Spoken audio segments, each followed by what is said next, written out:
Hi, I'm Mark Cleghorn, the Training Director for the Experience Group and the Photographer Academy, and today I'm here to share some kind of headshot business techniques for you to ensure that the business is successful, whether you're using it as a bit of a part-time additive to the business to add another 10, 20, 30k into your business model, or you're kind of looking to specialize into it for a corporate world as well as for actors, singers and dancers.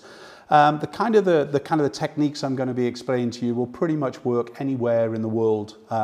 You just need to actually make sure that you're following our step-by-step kind of guides for headshot photography and headshot business, and pretty much is a turnkey business plan without any trouble. So in this film, we're looking more at the photography and the styling in a general way. Yeah. So the first thing to remember as far as headshot photography, as of 2021, where we are today, basically colour is king. It has been king for a number of years now, even though we still offer a black and white service. Basically colour is king. It just is, it's back. However, a lot of the marketing images that we use for our headshot photography, in fact, are black and white, because they tend to actually get a little bit more traction in marketing and advertising and so on. So just because colour is the trend doesn't mean that that would be all what is our marketing. What we're looking to ensure is that whatever marketing we're doing, specifically on social media of course, which is so cheap, and you get reactions within hours instead of weeks, months, as far as marketing plans are concerned, and for very little cost, we can kind of really create a difference. And we need people to look at the photograph, to stop for a few seconds more, a bit like on Instagram. If you think about it, everybody's scrolling through and everything else, and they'll come across an image where they take a little bit more time, even if it's to double tap to like it or whatever it would be. And that's what we're trying to do with an advert. But in the world of headshot photography, you need to ensure that you're talking about color as well as black and white on your web page.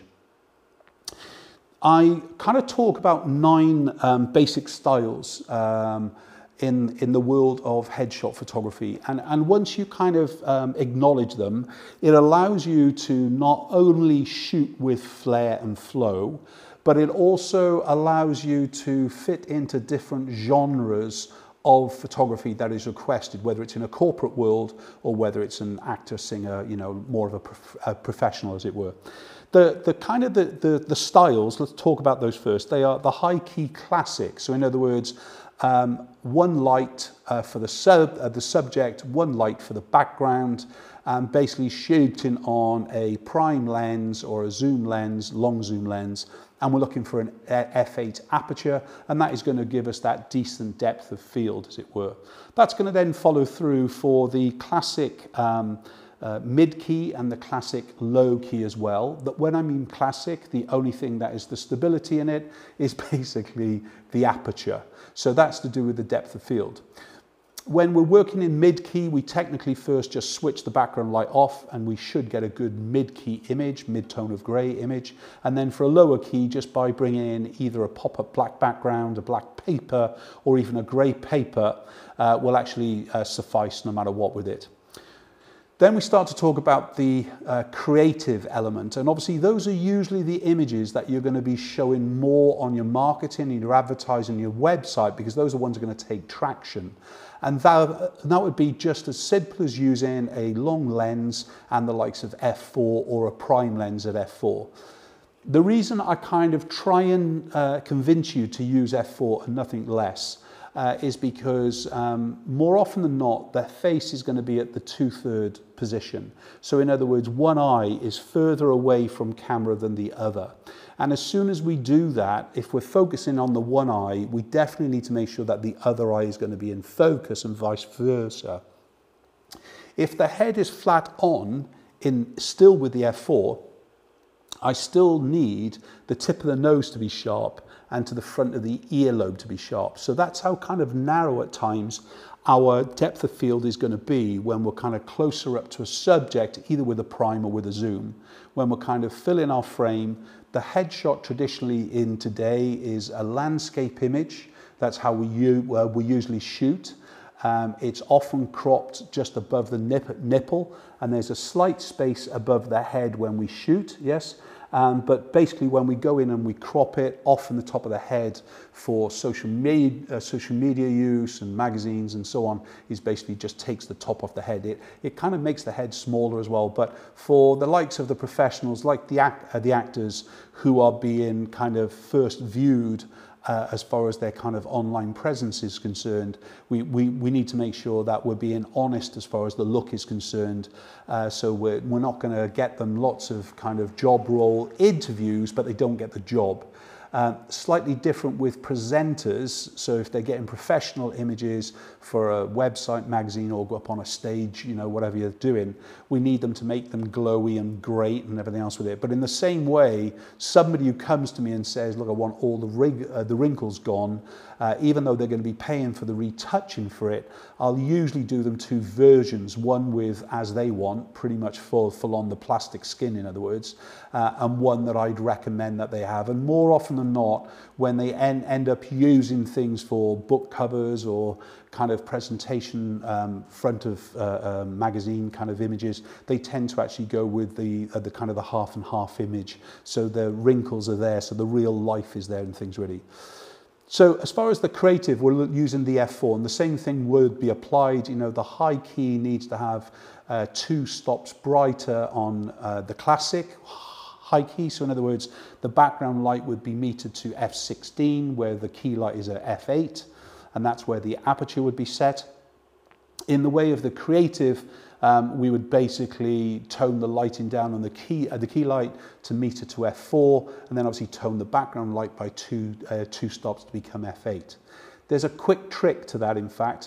What I use pretty much every single session is what I do is I set everything up for 100 ISO at F4, and then basically if I want the classic, which I usually do at the very beginning of the shoot, but not for many shots, basically I'll just up the ISO from 100 to 400, and I instantly can go from a setup of F4 to a setup of F8 without changing any of the lights and things really. Then the other things that we look at, of course, are the likes of the old master, the editorial, and the kind of the model creative as well and things really. So those are ones that we add in and will pretty much be the images probably you're going to use more often than not as far as your marketing images are concerned. There are some other things to offer if you're a full-time headshot photographer, or that's what you're planning, and that would be the options for different lengths of time and different stylizations, whether you're working in studio all the time or you're offering a location and a studio combination or just a location. These are things that, as your business plan is concerned, you need to decide on where you best spending your time.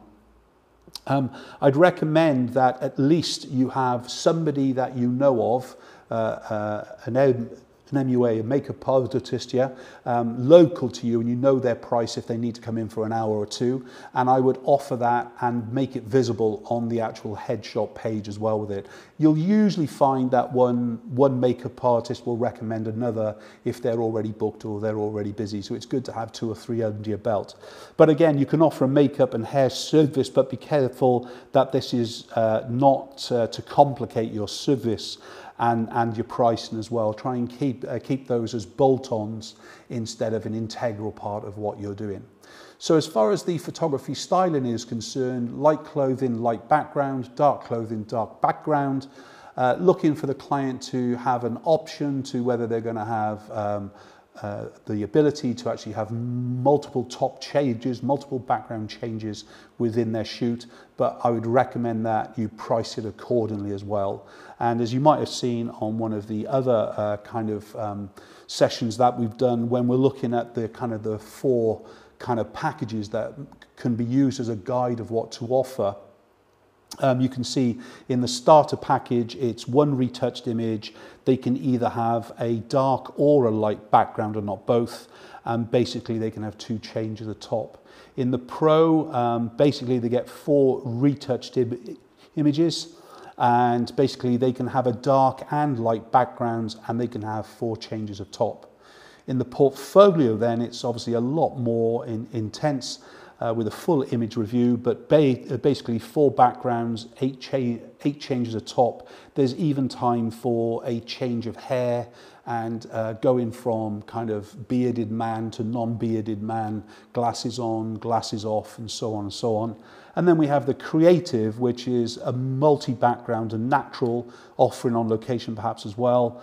Unlimited changes of top, colour and black and white. Remember that colour is always king in the world of headshot photography at present at least.